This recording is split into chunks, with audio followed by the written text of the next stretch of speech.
Hey there again. No, it's kind of unusual if you know me personally for me to already have another video out already. I'm going to try to do these every day. Yeah, every single day. Because I have a lot I want to talk about. And life's short. And why not spread my opinions like little vines throughout the universe using the interwebs?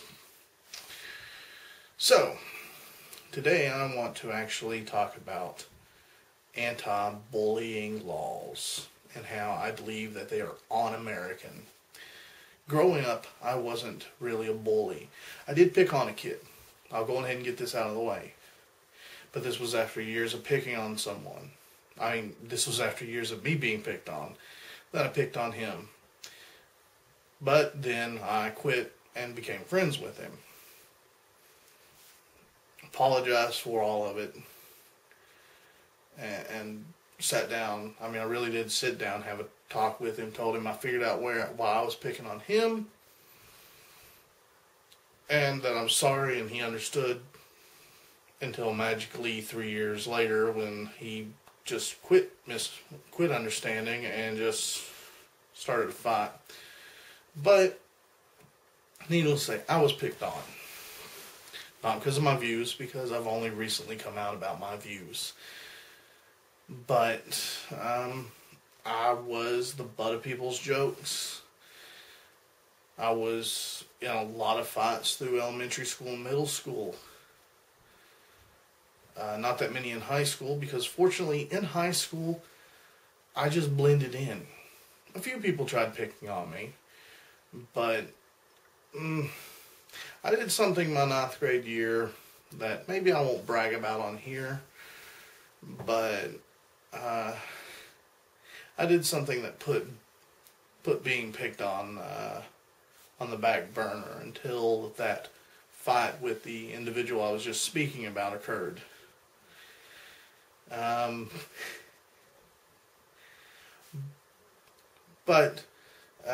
Anyways, what I'm really wanting to talk about is how anti-bullying, I can't really say it, is unconstitutional. I'm afraid that if these laws get passed, what's going to happen is our freedom of speech is going to become somewhat of a toy for anyone. And the thing is, I think most people need to learn is we put power into words. Words have no power. I'm a writer. I have credits under my belt, and that's something I want to go ahead and get out there. I work with words. Words only have meaning that we give to them. And the sad thing is so many people want to go and give words way more power than they deserve. Now, I can't recall if my parents taught me this when I was younger, or if this is something I picked up over time, or maybe if it's a combination of both. But as a child, I learned not to be embarrassed, which is something that wasn't a good idea, because now I don't really get embarrassed, and I do say a lot of things that embarrass people around me. To the point that I may sound mentally ill if you ever meet me in person. Or if you already know me in person and you go to college with me and you hear me in the student center. But the thing is I got rid of that, allowing words to have meaning when I was a child. And the problem is most people don't let kids know that they have that power. I've seen adults treat a lot of kids real dumb. Treat them like they somehow forgot what it was like to be a child, what it was like to be young. Then again, I know people my own age who state that they were dumb. No matter how intelligent they are now, they thought of the dumbest things when they were younger. And it makes no sense to me, but then again, I was told that I was always a smart child. I don't know how true that is. You know how parents tend to embellish things. So I think we need to talk to kids a little bit more carefully and let them know you have the power over the words, not the words have the power over you. Fuck, shit, goddamn, motherfucker, all them, we've heard it all before. We've heard all this before. Lenny Bruce, he did it. He talked about how we give words the power. George Carlin, he did it. Talked about how we give words power. I think every stand-up comedian does that, talks about it. Because as someone who works with words, you understand the power that you give them. And it's almost like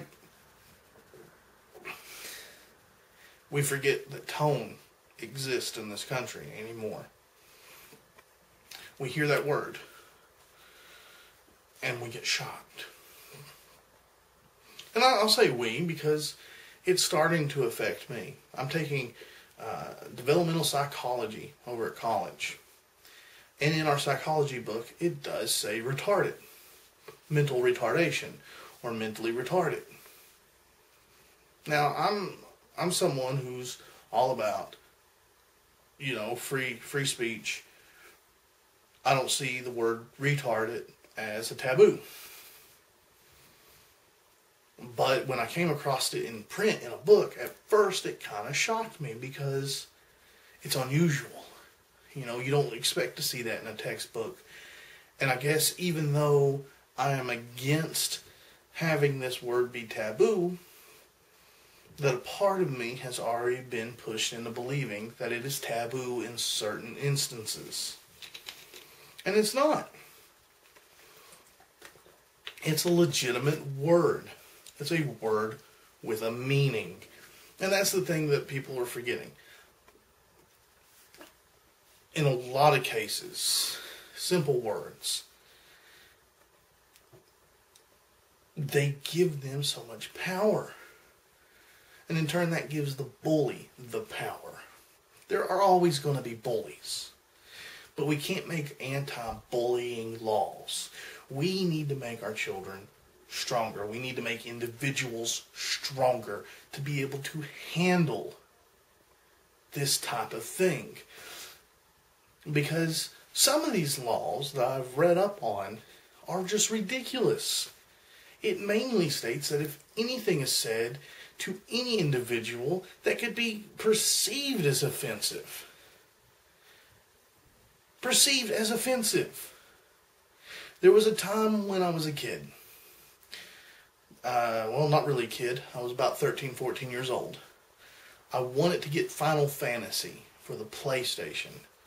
Just got a PlayStation. Yeah, PlayStation 2 was already out, but I grew up poor.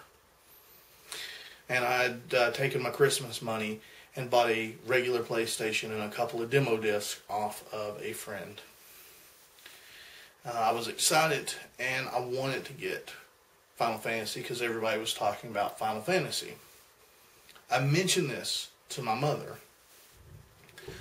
who upon hearing the word fantasy had somehow construed it to contain adult content. Now, strange. I thought about bringing this up to her the other day because I was riding around with her and talking to her about things and seeing if she remembers this because, for a long time I couldn't say crap in the house. You know, I could not say crap without her getting on to me. Oh, it's a substitute for a bad word. But fantasy, you know, that just strikes you as, what? What's going on there? And it's because of romance novels being called fantasy novels by some people around this region. You know, you come here around eastern Kentucky and Virginia and apparently down in Tennessee, because I've spoken to people from Tennessee who said that some people down there even call them fantasy novels. You know, it's a regional thing, and it developed into becoming an adult-oriented word, at least for my mother. Resident Evil had evil in the title. I wasn't allowed to play it for a while, and I had to convince my parents, you know, that it wasn't evil, that the Japanese name was Biohazard. They thought it would be very smart marketing to call it Resident Evil here in America, and then it came about proving my maturity to be able to play such a game at 12 years old. That'll be another video. But words, we give words power. And we forget that. And we make these, and people want to get these laws made. And all they're doing is taking the power out of speech. Because if my mom still feels that way, someone could say fantasy around her. Fantasy football. Hard to tell how that would seem.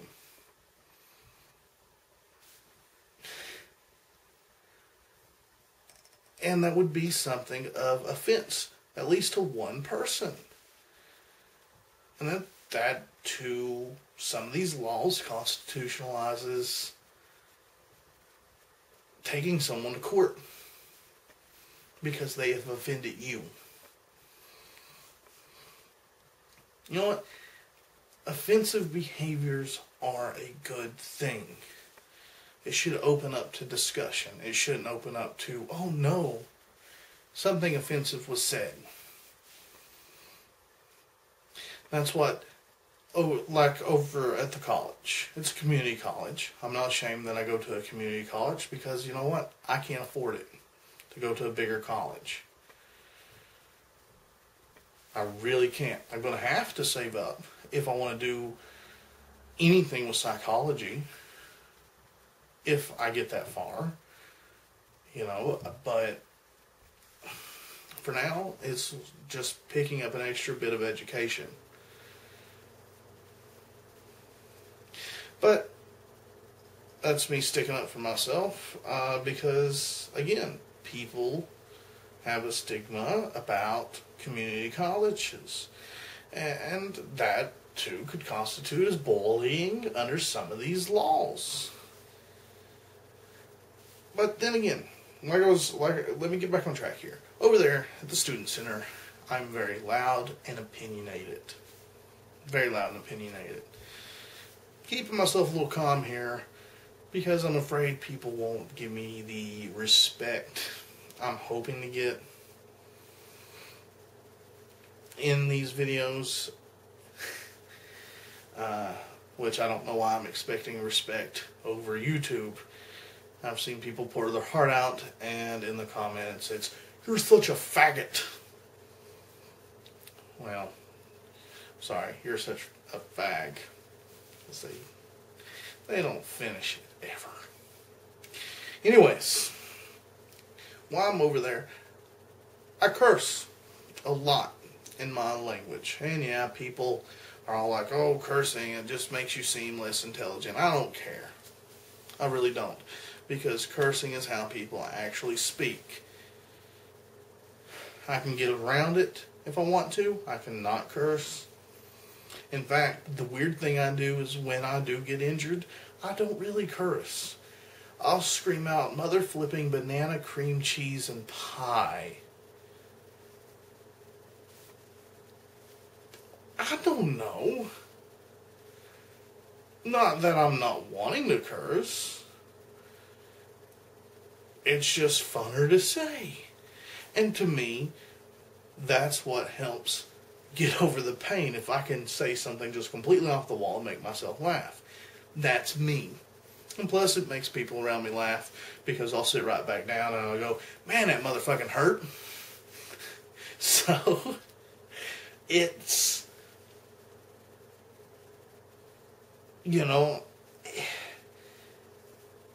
I'm getting sidetracked is what I'm doing. And I'm getting sidetracked and I'm trying to jump ahead here. So let me get back on track here.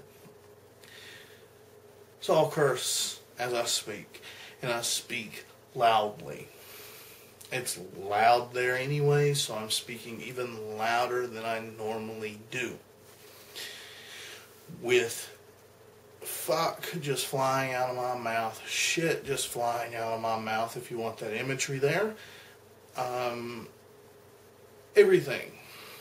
Anti-religious statements just flying everywhere. And I've had people go, shh, don't do that. Don't do that. They'll kick you out. And I stare at them blankly for a moment because I'm trying to determine if they're fresh out of high school, going straight into college, or have they been an adult for a while?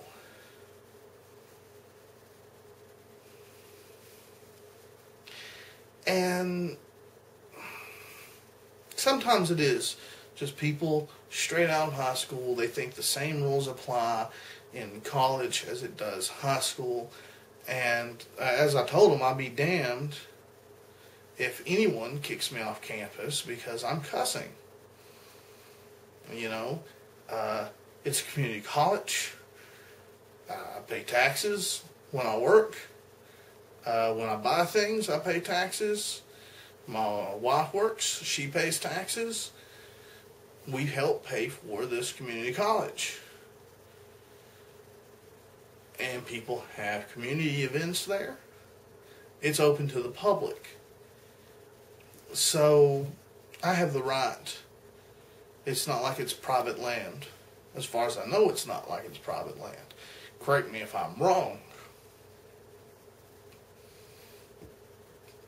But even then, it's America. I have my freedom of speech. And I refuse to allow people to try to stifle that. And I hear people going, but the bullies, if we don't stop the bullies, there's going to be more suicides. No. There's always going to be teen suicide. Some kids just can't handle the change in hormones. Something is always going to be leading to people killing themselves. People have been killing themselves since people could figure out that they could kill themselves. And taking away freedom of speech from an individual, yeah, they may be saying deplorable, stupid, ridiculous things. But taking that freedom of speech away from them means that it won't be long before your freedom of speech can be taken away also.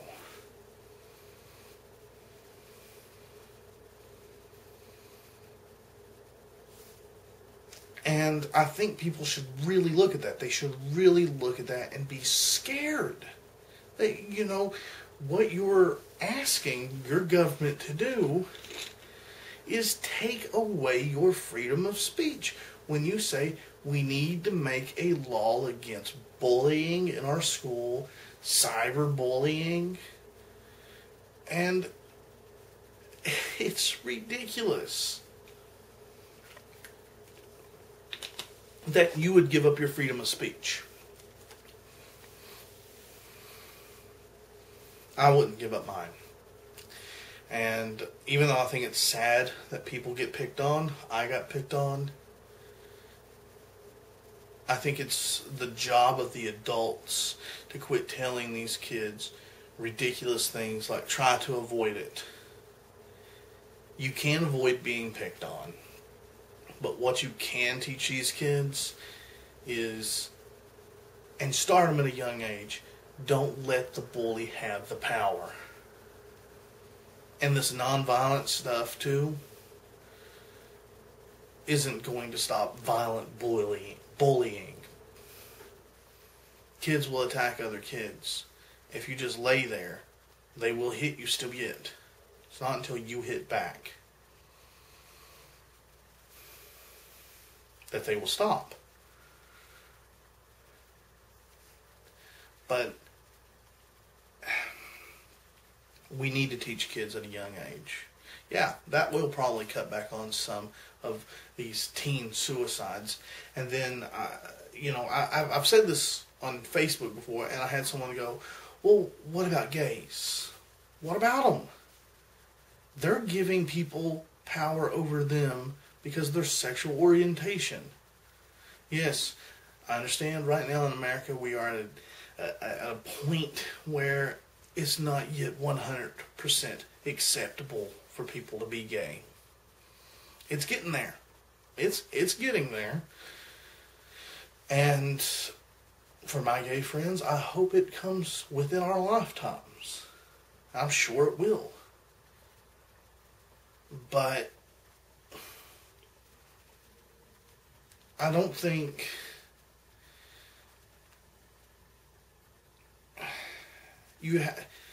okay, I was watching with my wife on my birthday the new Planet of the Apes, the Rise of the Planet of the Apes.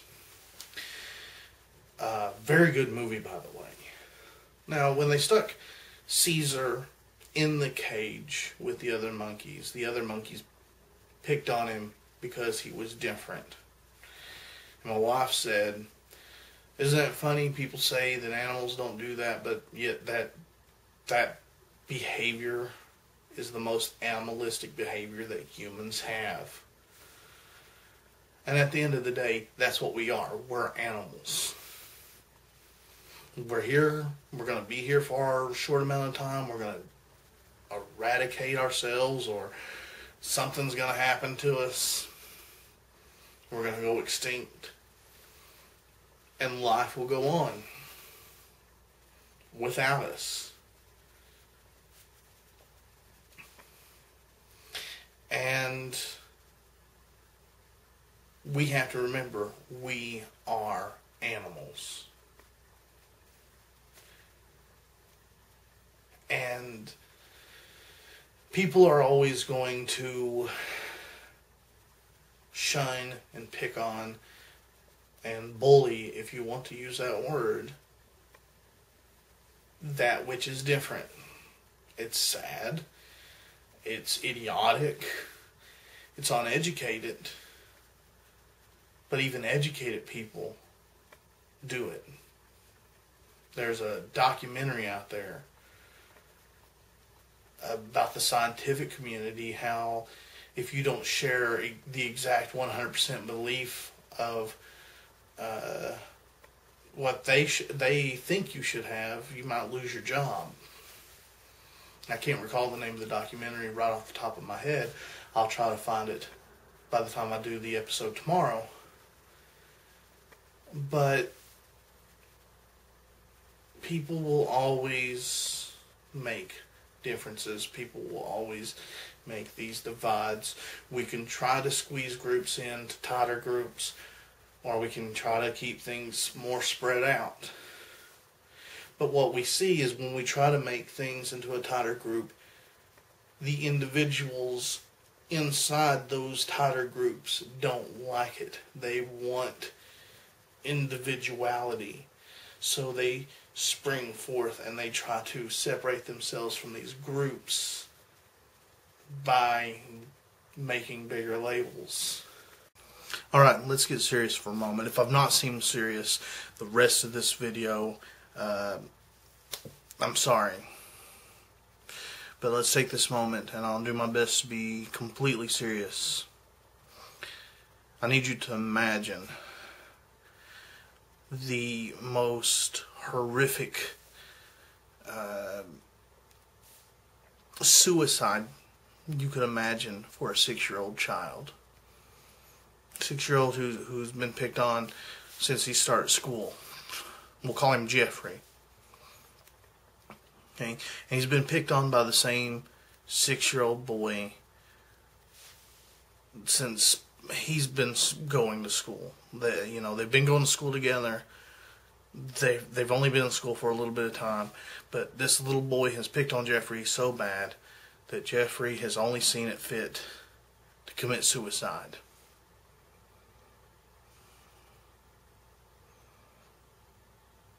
Politicians rush and bend under the whim of family and support groups, and they hurry up and rush out an anti-bullying law. They'll call it Jeffrey's Law. And for a moment, everyone will celebrate, thinking that justice has been served.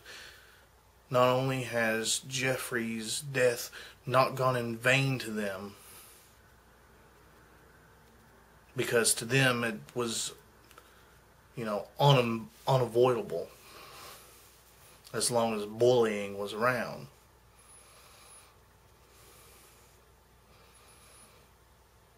But also the other little boy has gone away and he's in juvie, and he'll probably be in juvie until he's 18 and then go to jail for the rest of his life. Or at least have his entire life ruined because he was the cause of the Jeffrey Law.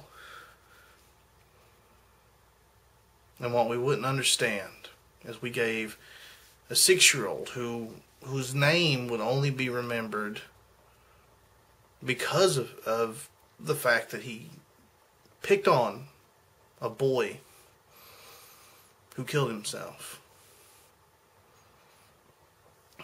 We would allow a 6-year-old to help not only pick on another little kid, not only just help in taking a life,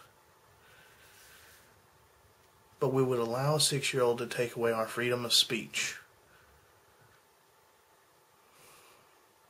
What I'm saying is, if we make anti-bullying laws, we're giving in to the bullies.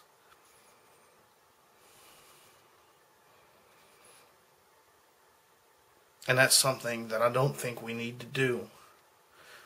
What we need to do, and what I've said all video long, is teach kids that words have no power. They only have the power you give them. Yeah, the bully might beat up another little kid. That's violence. We have laws against that. Violence is not a freedom.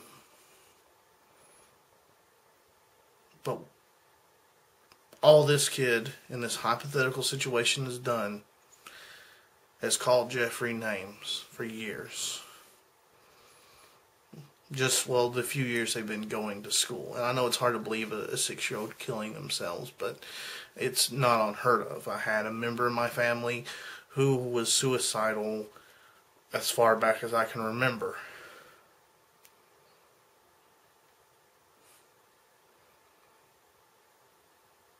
So I'm just saying, don't give words the power that bullies can then use. Take the power out of the words. If you agree with me, please leave a comment below. If you don't, go fuck. I'm just playing. You don't need to go fuck yourself unless you want to. That goes for the people that agree with me. But leave a comment below. I always love a good discussion, and I also enjoy it when people can point me in the proper direction. If I'm not making sense, or if my views have no validity to them, let me know.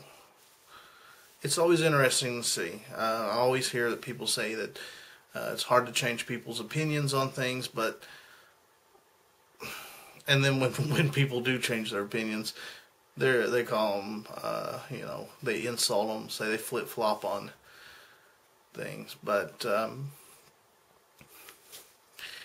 I don't flip-flop. I take evidence, put it together. What makes sense is what I go on. And let me know if I need to stop wearing my glasses, if it's too reflective. And talk to you tomorrow.